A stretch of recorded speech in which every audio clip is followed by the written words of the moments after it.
કથાના યજમાનોનો નિયમ બતાવ્યો છે કે જે કથાના મુખ્ય યજમાન હોય એને ઉપવાસ કરવો જોઈએ. ઉપ એટલે કે નજીક, વાસ એટલે કે ભગવાનની નજીક રહેવું જોઈએ. આખા દિવસમાં કાંઈ ખવાય નહીં, અને કદાચ કાંઈ ખાવ તો ફળનો આહાર કરવો. ફરાળ નહીં, ફળ આહાર, ફળ ખાવું. સૂકી ભાજી, પછી ફરાળી પેટીસ, ફરાળી પૂરી, આવું બધું નહીં. ફળનો આહાર કરવો, દૂધ પીવું અને ઉપવાસ કરવો. ભગવાનનું સતત નામ લેવું આ યજમાનનો નિયમ છે. ઉપવાસ ન રહી શકે એમ હોય તો એક ટાઈમ ભોજન કરવું. જો એક ટાઈમ ભોજન રહીને પણ ન સાંભળી શકતા હોય તો 2 ટાઈમ ભોજન કરવું.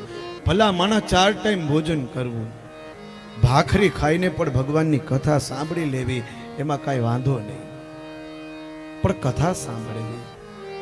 પણ જો સશક્ત હોય, આપણે રહી શકતા હોય તો 7 દિવસ સુધી ઉપવાસ કરવો. જો કાંઈ બીમારી ન હોય તો. અમે એક જગ્યાએ કથા કરવા ગયા હતા, માજીએ 2 દિવસ સુધી ઉપવાસ કર્યો ને 3જે દિવસે લો બીપી થઈ ગયું. પગથિયા ઉતરતા હતા, નીચે પડી ગયા, પગ ભાંગી ગયો. એવું નહીં કરવાનું. 4 ટાઈમ ભોજન કરો, પણ ભગવાનનું ભજન કરો. અને ભાગવતજીમાં તો બતાવ્યું કે જે ઉપવાસ રહ્યા હોય એને ઘી પીને ઉપવાસ કરવાનો યજમાને. તો કે દાદા ઘી તો પચે નહીં, તો દૂધ પીને ઉપવાસ કરવો. આવા નિયમ બતાવ્યા છે.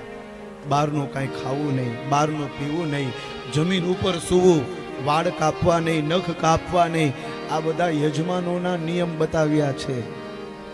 કોઈને આપણા શબ્દથી દુઃખ લાગે એવા શબ્દ 7 દિવસ બોલવા નહીં. ગીતાજી કહે યજમાનના નિયમ છે કામ એશ, ક્રોધ એશ, રજો ગુણ સમુદ્ભવ. આ મેં કર્યું, આ મારું છે. 7 દિવસ સુધી કાંઈ આવવું ન જોઈએ. કામ, ક્રોધ, લોભ, મોહ આ કાંઈ ન આવવું જોઈએ. આ યજમાનના નિયમ બતાવ્યા છે.